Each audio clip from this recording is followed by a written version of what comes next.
when we feel powerless, psychology from the very beginning has been about, that's bad. Because when we feel powerless, that's one step away of hopelessness, depression or anxiety or trauma or whatever. And hopelessness is to be all of the resources in the view is that something's wrong and we've got to fix it. We have a breakdown. We go drink. We go do something stupid. Psychology, it just started happening. We're not really thinking. We're relying entirely on our survival brain or Komodo dragon brain. It all starts from the premise thinking that there's more going on. We become overwhelmed with emotion. We start doing things and kind of make no matter what's going on. I really believe our greatest contribution to the world right now can be being right, then centered, insane, and grounded, and Martin Seligman, whatever that may be. Sometimes it's just with our own family, getting rid of depressions or having a hard time with this kind of stuff. But what it does in the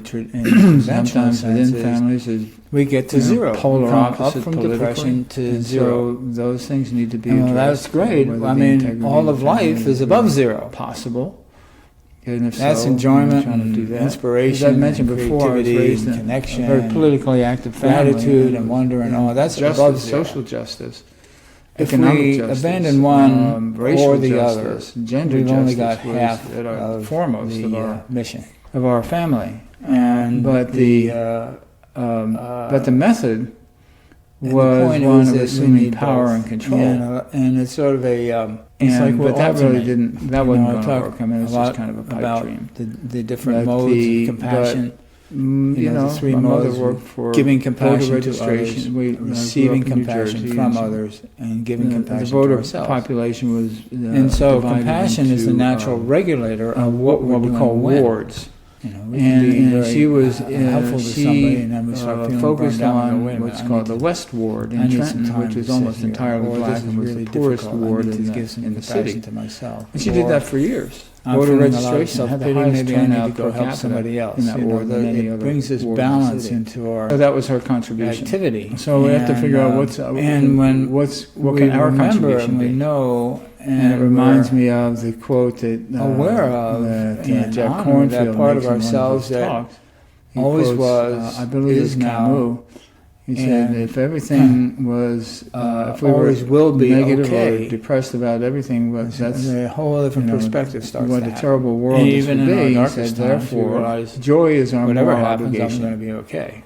This is a really difficult time. And I think that.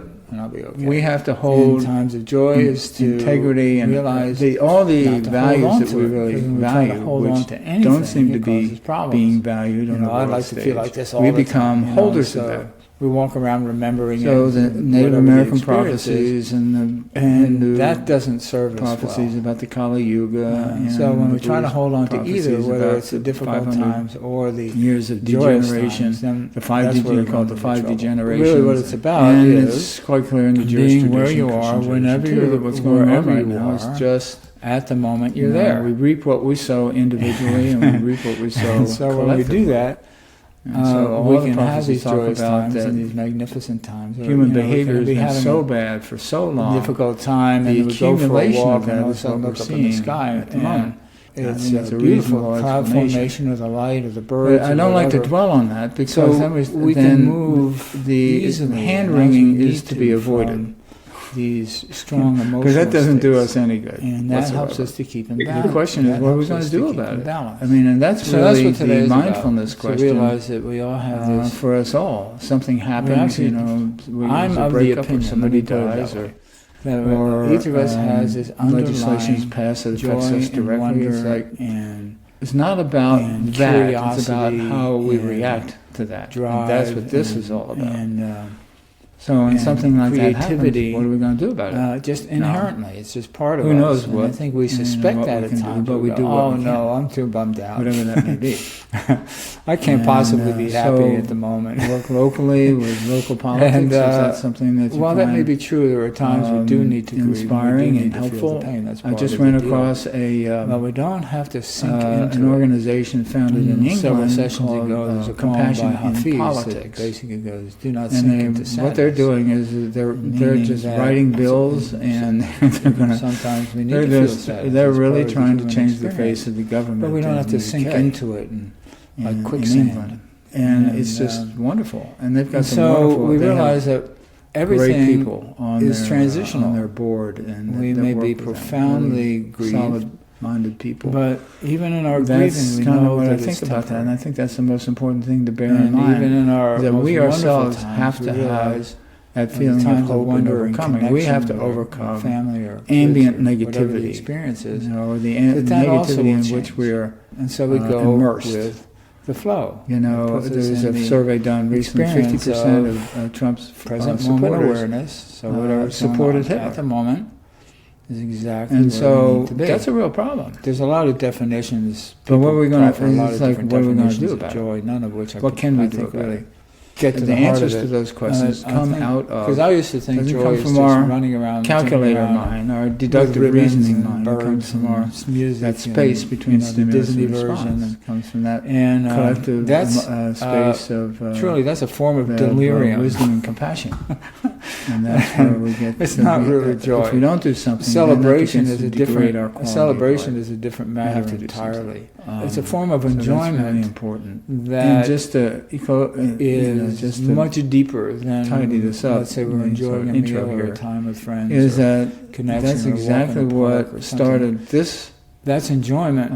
Joy is even deeper. It's like this constant circles of practice for a long time. Then people were asking in the session, said, well, meditation's great, but what do we do about, how do we deal with the world, what's going on in the world today? Everyone's really upset. That's when all this stuff started to happen. And we're going, oh my God. And initially it was such a shock because it wasn't prevalent. All of a sudden now it is prevalent. And people are going, what good is mindfulness and compassion now? Infinite resource started this to address those questions. Buoyancy. Because again, the fundamental to what we're doing here is it's not about what's happening in the world, it's how we respond to it. Overtly, and that's the really important thing. And when we're in and today isn't so much on point with that, but it makes a really important point. And this relates directly to what's talked about a lot with mindfulness and today, the surrender and discussion on striving. And we've talked about that. Striving is really an important topic because it's also in the contemplative traditions also. I chose those two because they oftentimes are used synonymously. We're trying to get somewhere. We have a fixed idea of where we want to get to, or what we should be doing, or what we should not be doing. We'll take a close look at it. Surrender is where there's a giving up dialogue going on. There's a release of. This is right and that's wrong. With acceptance, it's a receiving. Get here. What can I do? In the process of meditation, what we're really doing is the surrender part. And we can't. We're not really practicing. Emotions. It's like we're sitting in meditation, self-concern, listening to a narration talking about present moment awareness, and thought comes up. And I wonder that's the surrender meditation. What are they talking about? Well, further and further. We take a look at the. Oh, then I've got to try harder. So we try harder to be calm. I don't know if anybody's tried that. I've practiced with surrender. It doesn't work at all. Surrender what I think about myself. Surrender what I think about the world. It just doesn't work. Surrender my conceptual framework. What we're talking about is not working right now. Therefore, predicated on the ability to let go. And then acceptance. Once we surrender, meditation, the whole practice. Once there is a surrender, practice is one of then we accept what was clarified. And so we also have to let go now available by the striving. In other words, so think about Viktor Frankl's quote between stimulus and response. If you're thirsty and there's a glass of water on the table, to use that as an illustration, what we're really doing in the moment when we sit in this space, or if you're listening to a piece of music that you really enjoy, you have to strive to listen to the world. You just listen to it, or you dance. We're surrendering our grasp on sense of self. We're surrendering our grasp on linear life. With whatever it is we're surrendering our personality. Meditation is not about the doing. When we think about it in detail, we're surrendering all this stuff. And then that occurs once we do that, when we rest in this equanimity. Anything. And then we accept the equanimity. Not trying to do this or that or not. And the way I think about it, critical is that conceptual framework space is like a cathedral. It's all about.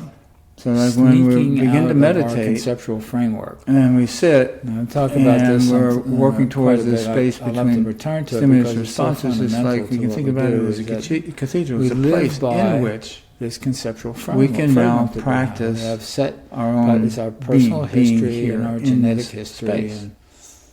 And in that space, we get to choose how to respond. That tells us what's right and wrong. And in our response lies our happiness and our freedom. Curious, not curious. So working with that space is why I always start with a meditation, because that's really the preparation for everything else. So you get a knock on the door, and an alien is at the door. When we're talking about boom, all of a sudden our conceptual framework shattered. What's going on politically today. We've been through this before. It's not within our conceptual framework. Second World War. And so we've got to adjust. Either we deny the existence of that, except now it's on just a grand scale, and we shut the door real quick. Or we go, that's even worse. What's this about? So people who've been around a while and have some knowledge or have family members who've been through the war. Well, in very small ways, every single time we meditate or do a compassion exercise, there's a lot to be apprehensive about. That's what we're doing. We're stretching or eliminating or replacing or say modifying frequently is the best way to be prepared for the unknown is to stay in the present moment. Of our actual experience. It's not done. Because if I make something up about how it's going to be, then all I'm reacting to is my conceptualization of what it's going to be like. Framework. And so one of the ways we can never tap into that is, but if we stay in the moment, monitor, we become much more aware of what's going on in the moment. What's developed in mindfulness and the real gift what's happening today, and then we can get in touch with the best way to respond our awareness now. And our awareness and then tomorrow we get up and go, okay, it's a little bit different world. Our mind wanders. For me to really wandering today. Our awareness is moving. And when we do that, from we begin to have get ideas and directions. So we realize, that we may not have had before. That's just a thought. Because when we're thinking about the thought go, we're devising awareness strategies and conceptualizations, and so we're learning about what's going to happen and how to prepare for it. That's conscious of our awareness. And then we get off kilter. We don't As really we do that. We become more connected to the actual experience of the presence we can't of our really awareness. Foresee exactly what's going to happen. Now, some people, there's a friend of mine in Mexico, lived in Mexico, he and his family, mindfulness, and just spontaneously, his wife is really interested in permaculture, and also. He's interested in communities, so they've been working on different. They've got different 2 plots of land out in the quality country of awareness. But we'll get one to that is a group of people that later today. But it's like an enclave. I'm going to stick with the mindfulness experience because that's where we. They're building the groundwork, and they're all off the grid. So they're not really dependent on any infrastructure. So it's really important. And then the other part of land they have is they're turning into they're doing farming practice over and over again, not doing. Which I just think is very cool. So in general, let's say farming flowers. All of a sudden you realize there's something in an email. But it sort of arose spontaneously. That somebody needed. When I think about things like this, what we're doing here, this is. We have a chance really to... So what are you going to do? Keep the spirit of... all of a sudden our awareness is no longer in the present moment. Spirit of survival, spirit of continue with compassion and wisdom and compassion. You can sit there and go, well, you know what, another 15 minutes isn't going to make any difference. I'll just sit here. People, and some of you just came really on a moment ago, there's a friend of mine you're letting go of everything you have attached he was in the city to that event. And most of the destruction happened north and west of the city. So he didn't experience it directly, but he's been working 10 or 15 minutes with doesn't relief make any and difference. providing So you send the email and food and you stuff. get an email right back that says, I forgot all about this. I'm really glad you sent this. To help out. So we don't know the what experience to do until something is actually the happens. Mission. And so one of the best ways to do that is the practice and to help itself. us to when we are aware of our central nervous system, place in ourselves that take it's a look. joyful. People in politics and world politics and the ambassadors and sort of root of life, upper levels of government around the world. It's easier to be able to do this. Whoa, we don't have any idea what's going on. The first obstacle what are we going to up do in meditation. So they don't know. I don't know. I can't do this. I'm for sure. This. I'm never going to. I don't know all the ins and outs. But if we maintain our rather than integrity, what's right in front of us is this space between stimulus and response. It's right there in and of itself. But our mind is all contribution, and we can't see it. And that's we why settle back down into this program. The just being here in the moment. Topic for today is something that can help us deepen our understanding of the practices that we do. So we practice and we practice and we practice and we get better at accessing and activating. We haven't surrendered our thoughts and ideas and feelings about the circumstances, we'll never be able to that space gets bigger and bigger and bigger, and we start to live there. In other words, if I can't walk around in a constant state of feeling injustice, and I that's can't where we move from transforming the moment. And so, in order to be able to accept this, and if I can't accept the circumstances, I can't really understand my relationship. Notice that to those conceptual thoughts may come up, and after a while they just come up and go away. I think about it, and how terrible after it is, a while they don't this come is up going to at happen. all. That's going to have me start For periods worrying. of time in the meditation. The surrender doesn't mean we blot it out. As I mentioned a we number can of just kind of times, forget about it, or any of those sorts of things. Mind doesn't really settle surrender down. Is just letting go between of 12 my and 20 attachment to what I think about what's going on. Want to do that? It just takes time. Let me repeat that. The surrender is about letting go of my attachment, but it's all jazzed up about all the time. What's going on. I wanted to emphasize this feeling of joy, and when we do that, what that may be, begins to enable us to just accept things one of the ways to they begin are. That exploration is to think and of when times we do in that, your life that were then that we can felt develop joy. A strategy and to think about what they were. Just kind of get in touch with that feeling was at the time. How can I help? And it's whether some people describe it as food bank or upliftment with immigrants, something that's uplifting, or something sometimes it's just family members who need our 100% attention. We kind of maybe just within the family that we need to what we're experiencing more than others, and but whatever it is, if we're worried about this stuff all the time, we're trying to figure it out, and how I'm going to prevent this, and that, then we become less and less effective. Call upon it. So the surrender is really saying, okay, it's important to do things that we really enjoy. We elected them. We have a democratic society. If we're really, really busy. But even if it's for a minute or two. So just let's deal with it. This is a democracy. Something. How are we going to deal with it? I'm a big fan of music, and that's really the question. I have so certain music people start getting busy. It seems to really, what can I contribute? Really change my brain waves countries in a positive way. So I listen to some of that, or take a look at your own country and see what's going on YouTube. And maybe somehow you can help, but sometimes just to change our mindset simply is to strengthen to our relationship with our loved ones as best we can. Refurbish a little bit. Be of service to those immediately around us at the moment, or our community, because whatever it may be. When we're and striving, again, I'll repeat this because some people just came on about there's an organization in England and conceptual in Britain called Compassion in Politics. And I suggest everybody take a look at it. I'll be putting it the link in my next email. These ideas about how because it's a noble effort. It's always going to be. I don't know how effective they are yet. Like I that. just started looking into them, but it's okay to just. But they have really good people. Kristen Neff and Chris Germer are there. So when we start getting all wound up, Paul Gilbert is part of their compassion exercises. Wonderful people. So not going in the right direction is upsetting. Then just go back to the mindfulness meditation. Directly involved, founding the present moment. And I think that's exactly what's needed if we sum up the entire world problems: the lack of wisdom, she meditates, and the lack of compassion. We were talking about it, and she says, "Well, in the first time she meditated, they don't see that." A lot of insight, and she's cute. As a client was told me, he was. He's from later. The second time she was bored, and I said, "Well, very, very well known. What's your experience?" He said, "Well, I mean, it's boring." He said quite simply. He said he doesn't understand this. Well, that's the point. It doesn't matter.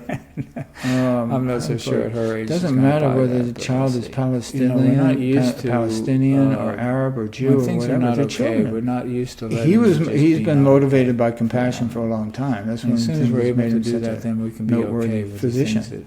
But it's a simple reality that most people just don't seem to get. And our minds. Now, I don't want to get into the politics of Palestine. I mean, this is dull, enormous. That's I don't even want to talk about it. That's really a good time. Everybody is so unbelievably driven by passion, equanimity. Now, two caveats to that. I don't think I've ever talked about this, but there's two other kinds of states during meditation is to be avoided. I usually talk about this one. Other than the fact that clinical populations and any war applications and stuff, but there's two. There's a place that sometimes you get to that's just a blank space, intentionally or unintentionally. That is a community not unusual with people who are either on medication or out, have had things would be some serious better. mental health problems. I'm old enough to They talk about demonstrations to ban nuclear weapons. Was there any back in the 50s and 60s? No. It's just if we had done that then, we wouldn't be facing what we're facing today. Dull space. And that's a form of dissociation. Just wasn't enough wisdom to go around to say, that's really, maybe we should do that. Mention that. And the other is to work with people build up an arsenal that we can kill the. And sometimes people with addictions go off into the la-la land. That's sort of like the place where they. It's a very simple. When we stop and take a look at it, it's pretty simple calculation. It's also sort of an imagined space. It's not really. Here we are with. But I just wanted to mention that, even though that nuclear weapons may not in be the hands relevant of people who don't really seem to care much about human life. That can kill. I figure what we do today. I called up and left a message on the voicemail. Everybody's. One of the things that the mystics compassionate talk about, friend, and also I don't know if you're familiar with the Carlos suggested compassionate friend. One thing that who's talking all about this thing called joy. And I will say, I don't know if your compassionate friends traditions talk about, the time to practice is now. I thought we'd do the compassionate friend. We don't really have any idea about when happens. How long we're going to live, or quality of life, or anything. So whatever practices we hold dear, then now's the time to practice. Finding and to do so good diligently. Spot, good position, so that whenever the time does come for us or our loved ones, we're ready. That's the important thing, that we're ready when death does arrive. And so in a way it says, yeah, we got a lot of time, but we never know. And so it's used in those traditions to inspire people to, whatever their practice is, to practice diligently. And I think I thought it was pretty macabre at first. Particularly some of us have family members who are or having a really difficult time. And encompasses that also. But that's a whole other thing. I thought about getting into that in one of the sessions about death and dying, what that's about. And I may do that at some point, but we have other things. I think the most important thing right now is to this location and time and space is to really grasp that it's not what's happening in the world, it's how we react to what's happening in the world. To really, really get that no matter what happens, it's how we respond to it.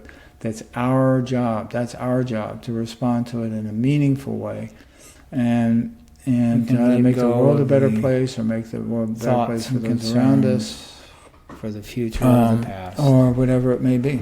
Or whatever difficulties there may be after whatever's said and done, that we can still raise vegetables and feed our kids. Recognizing that's that's really the important thing. So maintaining a demeanor of realizing that the thought or the feeling, insight and compassion is really important.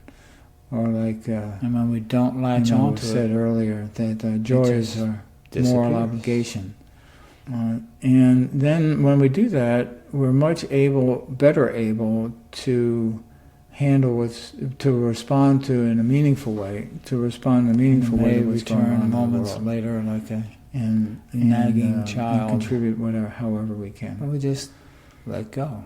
So that's my didn't expect to get into all of that today. Dorota raised a really good question, and I think it's really relevant, because the entire world is looking at the United States, wondering, about the election. It's changing the balance of world politics. Every single country. As we do this over who knows? Well, let's see. And when we respond with wisdom and compassion, one breath at a time, we're much better able to bring something really meaningful to otherwise our mind and very our emotions begin to difficult settle. Situations. So, and part of that is in strengthening our own practice. And realize so what we're going to do is, as always, start with the meditation, to fix. but with the approach that in the meditation, the space between stimulus and response, the space between thoughts, to think of it as a cathedral. Now, I would assume people have, at some point in your lives, walked into a church or a cathedral and have this tremendous sense of sacred space. And they were designed, I believe, to be overwhelming, to overwhelm our humanoid sensibilities about things, and to induce a sense of surrender. Some of them do that very, very well. And so, but when we're just sitting by ourselves, that sense of surrender is really important. In other words, when our meditation seems to not be working, we're in need of surrender. And when it seems to be working, we have surrendered to some degree. So we just do that over and over and over again. And we can and eventually the mind will quiet down, and we'll have this wonderful space. Now that space between stimulus and response, we think of that as our cathedral. Kind of just settles down. And it's our sacred space. And then in that sacred space, we bring to mind something that we can't do anything about whatsoever. I always like to say, on a scale of 1 to 10, a 4, maybe a 5. And then there's always at least 1 or 2 people who say, well, I couldn't help it. I picked a 9 or a 10. Okay. And if we have a flurry of thoughts or a real whatever, you've been forewarned. That's okay. But either way, it's fine. To let go. Some people really do like to jump in the deep end, like myself. But the thing is to bring in something, to bring up something that is difficult, that we find very difficult. We have a fair amount of emotion around it. To the degree we could say we haven't fully accepted a particular situation, whatever that may be. It could be the elections, it could be something personal, it could be some dispute with a neighbor, whatever it is. Whatever it is we tend to grumble about or become continually sad or overwhelmed by. And see if we can, in this space of surrender, just accept it as it is. Doesn't mean that we have to solve anything, because we can't, as I said before, we can't really solve anything. We can't even really work with something if we don't accept it. And even if it's only a second or if we don't fully accept it, then we're devising all these strategies, not only to... Half of the strategies we come up with are to make ourselves feel better and resolve our own pain. And at the same time sort of mixed up with fixing the solution. So it becomes a mixed motive. And not that it's bad or wrong, it just doesn't work very well.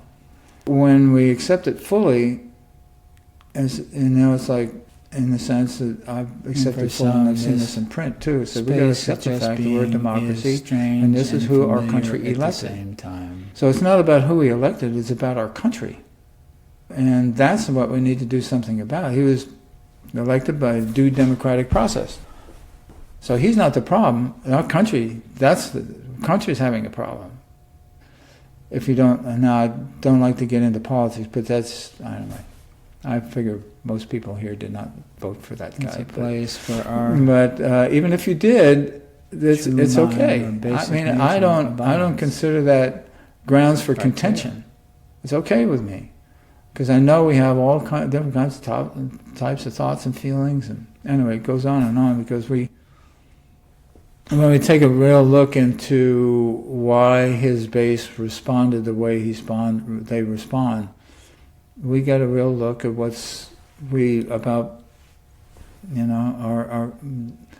how our country was sort of disorganized by to settle in the present moment. That goes into a whole bunch of things, but there are a lot of marginalized groups in our country. We're in the United States, a kind of a nation of marginalized groups, and so anyway, I'm going to leave that where it is, but anyway, we can't, and that's just an example of, I've accepted the fact that we're a democratic country and this guy was democratically elected, period. So that means, okay, now we got to deal with it. So how do we deal with it? So you can see that if I'm in confusion about why it happened and how it happened and what's going to happen, I can't really devise. That means I haven't really accepted it. And if I haven't accepted it, I can't really do anything about it. And pay attention. So for us to have a clear strategy of what to do and what role can I play in this, then we begin to get answers. What can I do about this? And we find, And then maybe someday we'll have, I don't know, there's so much, I mean, I'm trying to restrain myself so we can get to the practices. But there's so much to be said here that, well, I guess I'll break that up into pieces and we'll take parts of it in along the way. But it's really, really, really important because what's happening is unprecedented in the world. So if those who didn't hear this, to take a look at Facebook and just type in Valencia floods. And it's unbelievable what's happened over there. Knowing that this is and that's just the beginning. Come to it any time. So for us, we'll begin with finding a comfortable spot, a place where we can sit and not have to move a muscle. Perhaps a body. And as I said, we'll start with the meditation, and then at some point bring up a difficult situation on a scale of 1 to 10, about a 4 or 5, but one that bothers us, and bring that up, and then we'll talk about acceptance and see what we can do about that. Okay, so we'll begin.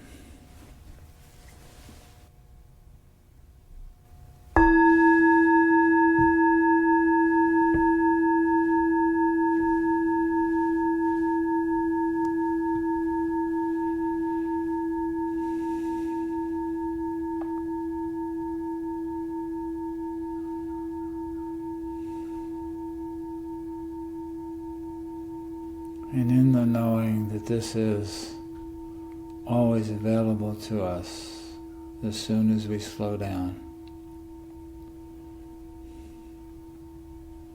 Just settling into the breath or the body or both.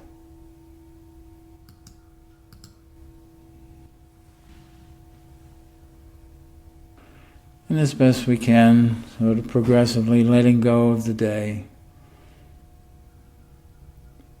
up to now and what we think may come for the rest of the day or the future. And sitting as best we can in the present moment. And with this space in mind,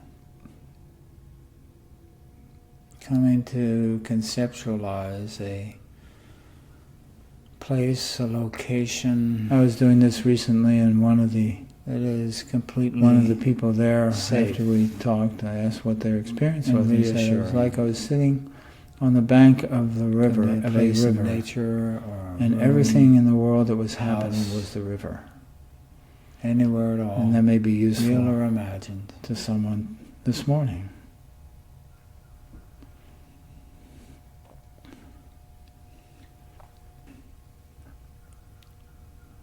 Sturdy and getting an idea of our body, our whole body, just sitting. Points of contact with the chair or the floor.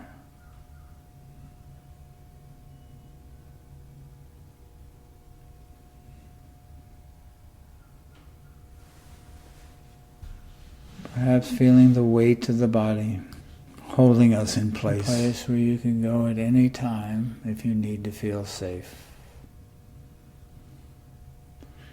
And that wonderful stillness that comes from just sitting.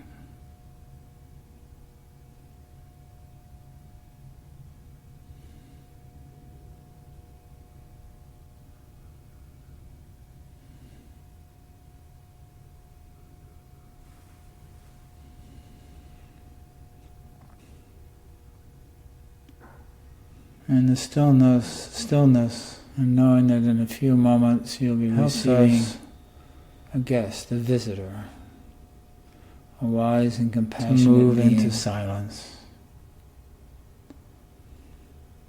who has a message for you.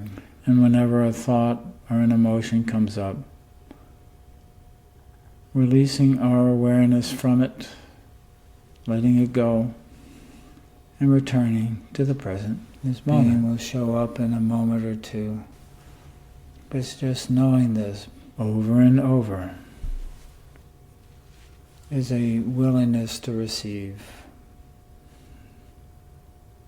The thoughts may be quite distracting, pleasant or unpleasant,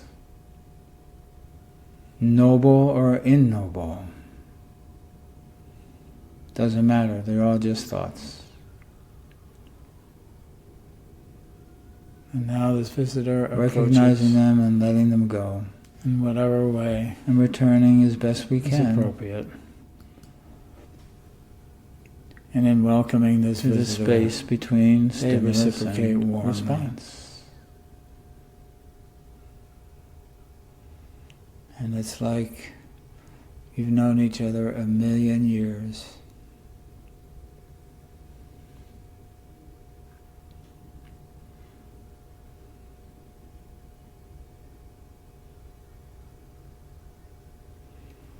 Knowing that we can't stop thoughts or emotions from arising. So without criticism or judgment, sitting or standing, letting them go as best we can whenever they do arrive. Is ready to receive what this compassionate friend has to offer you today. It can come in any form, just a feeling or words, or an object.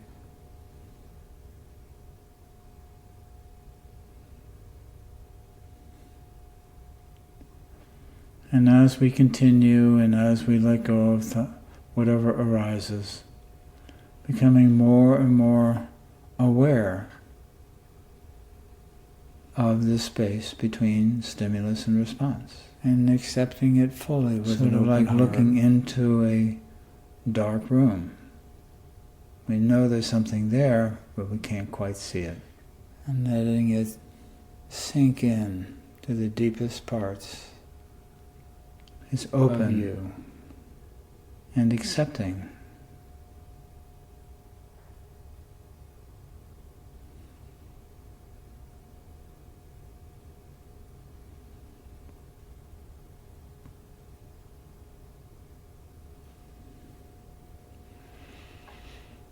And we may only get to see it a half a second at a time, but that's all right.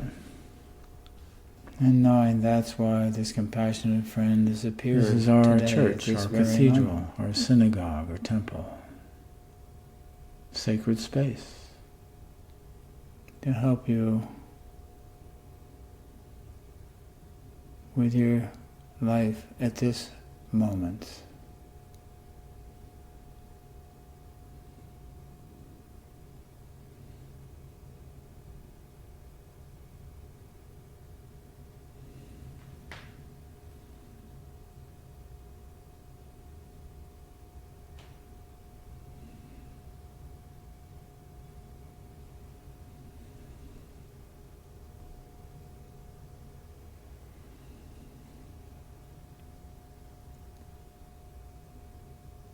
And perhaps feeling the whole range of positive emotions.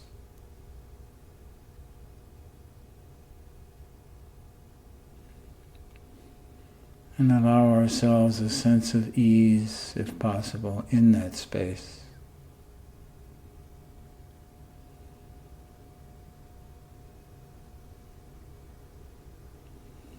And sort of letting the machinery of the mind wind down.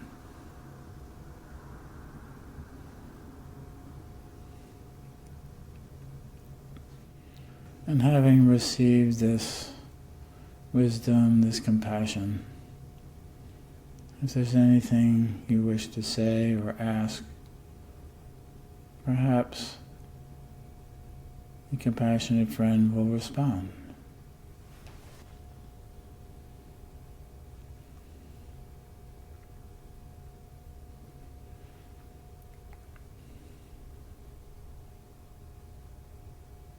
And perhaps offer you a material object, whatever. Perhaps getting the sense that as a our mind itself would really like to wind down. The compassionate friend really needs the peace that we're offering.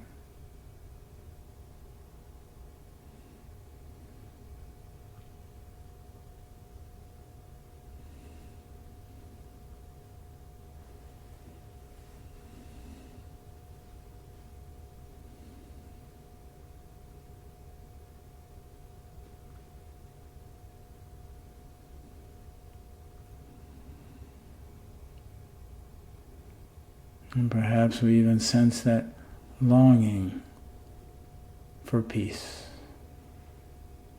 and finding a resolution and completion. A compassionate friend will be departing in a moment. So if there's anything you wish to say as a gratitude or parting salutations.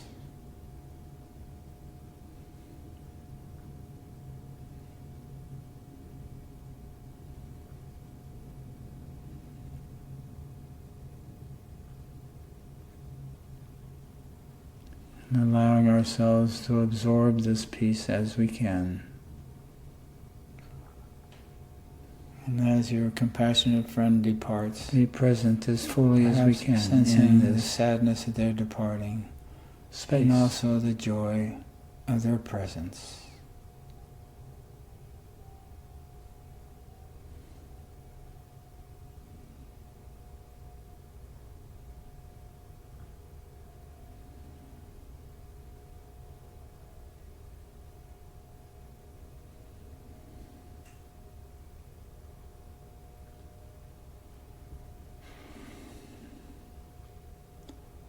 And now in the place where you are, your imaginary safe place, allowing that to dissolve back into, and this is one thing we can do for ourselves, coming back to the present moment awareness. Allowing everything to encounter this place of peace, this space within us, stimulus and response.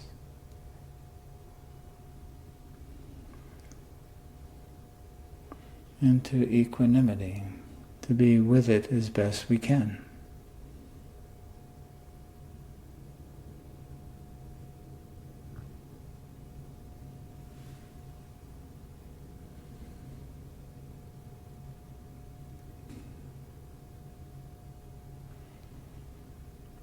And absorbing the whole experience as best you can. So that in a moment when the bell rings again, you can bring this with you as you go about your day. And come back to it at any time.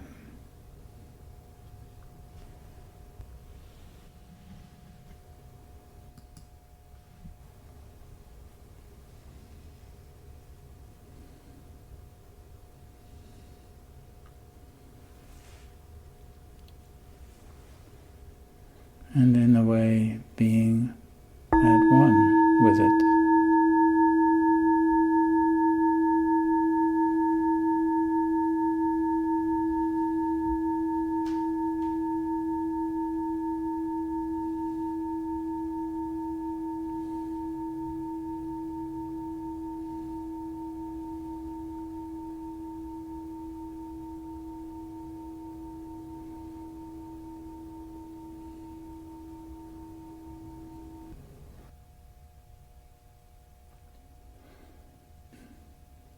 Resting in this space, just sitting.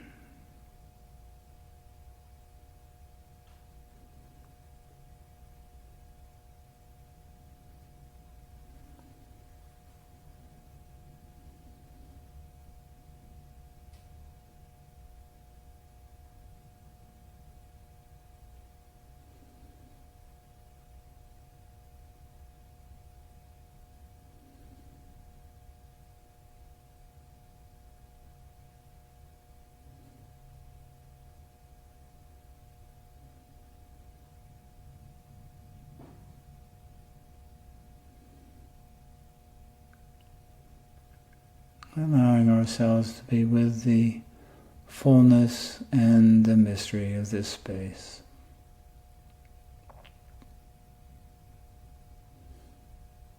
Okay. The psychology from the very beginning has been about, oh, that's bad, and trying to get rid of what's bad, whether it's depression or anxiety or trauma or whatever. And so all of the resources in the view is that something's wrong and we got to fix it. Well, the new psychology, which started happening in the 80s, John Kabat-Zinn and Martin Seligman and Paul Gilbert, all start from the premise that there's more going on with you that's right than not, no matter what's going on. Whether you're angry, depressed, traumatized, whatever, there's more going on with you right than there is wrong. Has always existed. And Martin Seligman in his TED Talk makes the point that, getting rid of depression is a noble idea, but what it does in the conventional sense is we get to zero. We come up from depression to zero. And well, that's great. I mean, all of life is above zero. That's enjoyment and inspiration and creativity and connection and gratitude and wonder and all. That's above zero. If we abandon one or the other, we've only got half of the mission. Past or present. And something that's been bothersome and unresolved. And the point is that we need both. And it's sort of it's like we're alternating. I talk a lot about the different modes of compassion.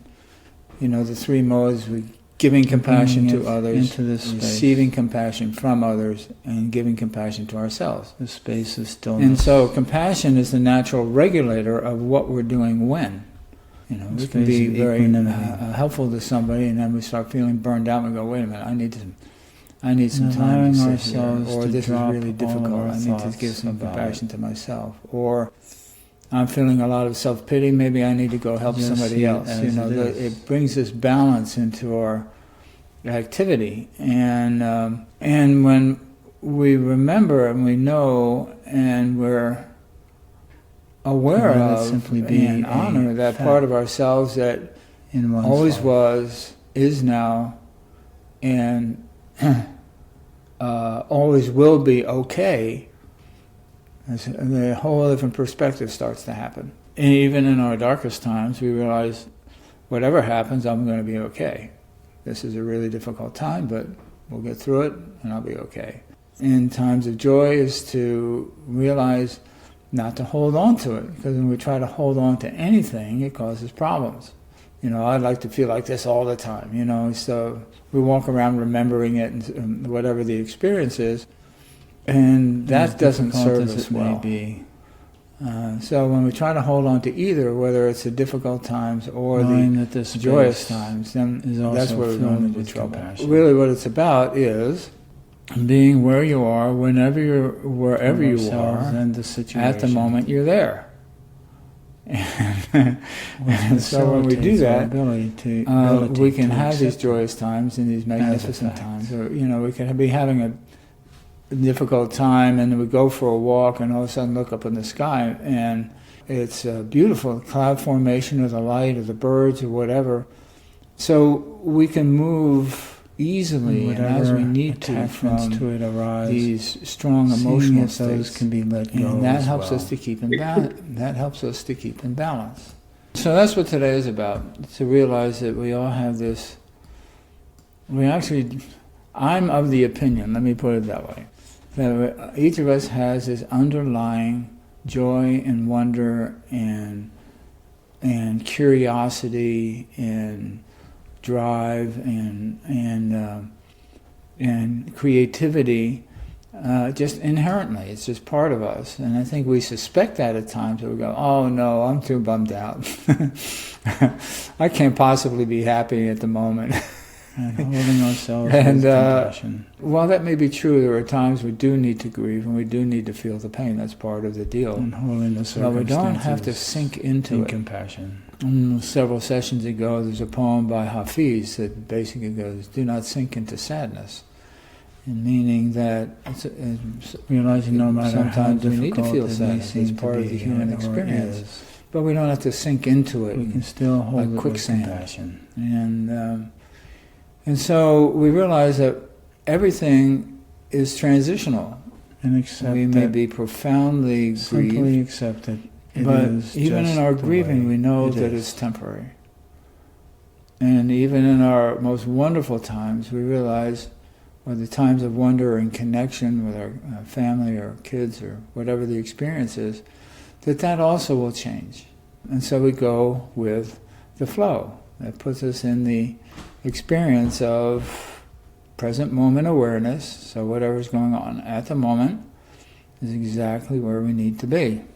There's a lot of definitions, people proffer a lot of different definitions of joy, none of which I think really get to the heart of it. I think, because I used to think joy is just running around, jumping around, and with ribbons and birds and music and, the Disney version, and that's truly, that's a form of delirium. And it's not really joy. Celebration is a different matter entirely. It's a form of enjoyment that is much deeper than, let's say, we're enjoying a meal or a time with friends or connection or a walk in the park or something. That's enjoyment, but joy is even deeper. It's like this constant presence, sort of, and I've said this before in one of these sessions, that it's a buoyancy. It's experienced. Okay. People talk about it as a sense of a buoyancy, compassion toward ourselves. Meaning life never gets too heavy. Because life really is. We never really close the door on hope, no matter how difficult it may seem.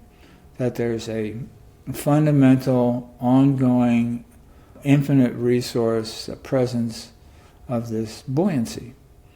When that comes forward, then we experience joy in our awareness, in our overtly, so to speak. And when we're in a time of grief or suffering or difficulty, it's still there. And this relates directly to what's talked about a lot with mindfulness and compassion practices, is the discussion on striving. And striving is really an important topic because it's also in the addressed in the contemplative traditions also, because when we're striving, we're not being. We're trying to get somewhere. We have a fixed idea of where we want to get to, or what we should be doing, or what we should not be doing. We can.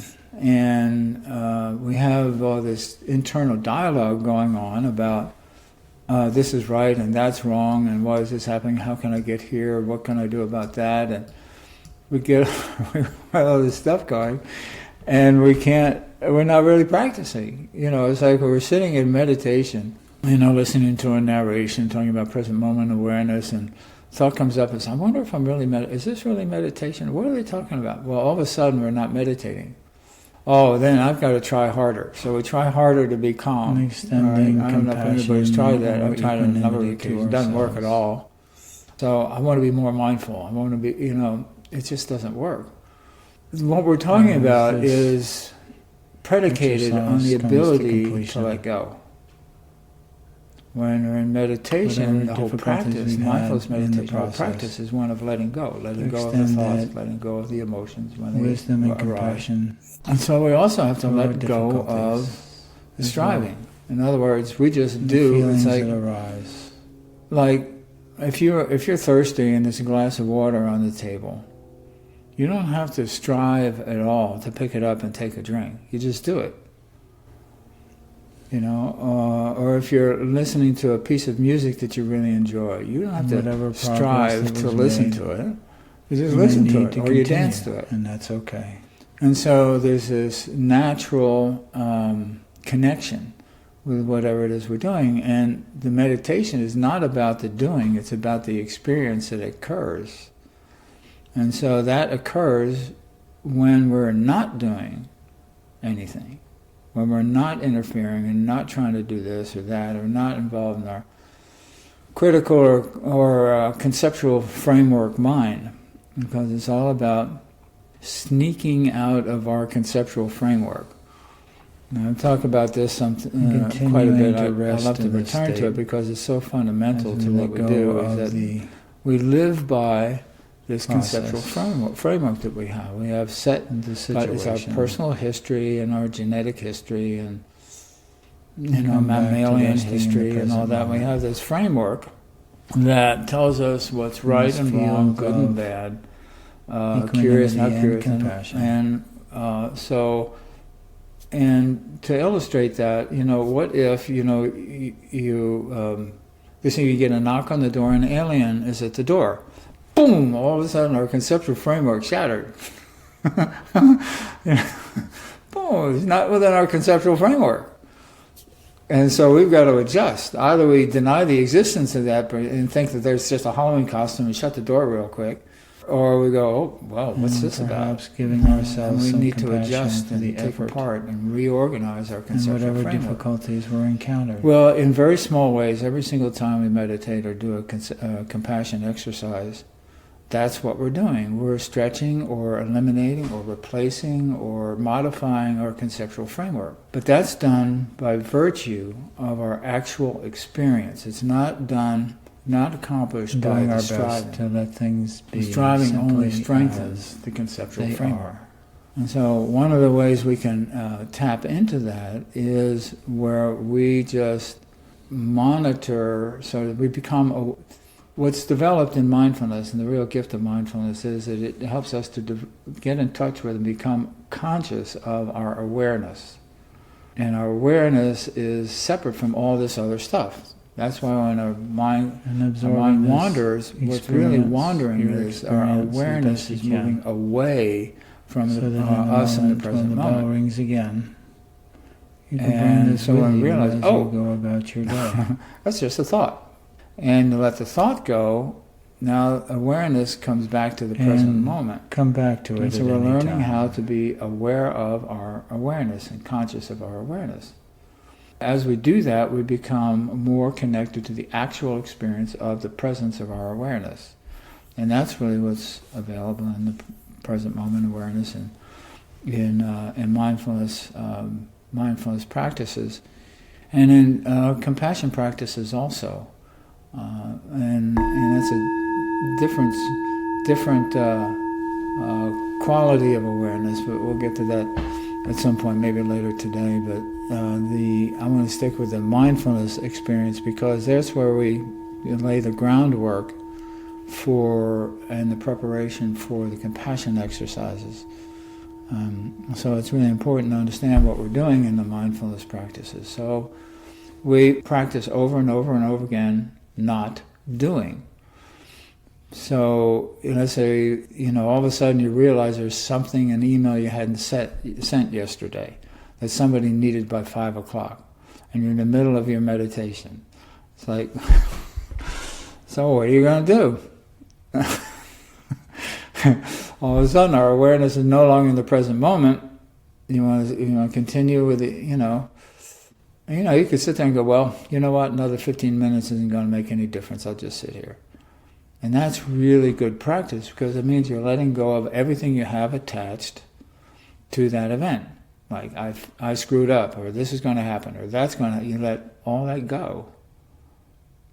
And 10 or 15 minutes doesn't make any difference. So you send the email, and you get an email right back that says, oh, I forgot all about this. I'm really glad you sent this. No problem. The experience is the mission. The experience really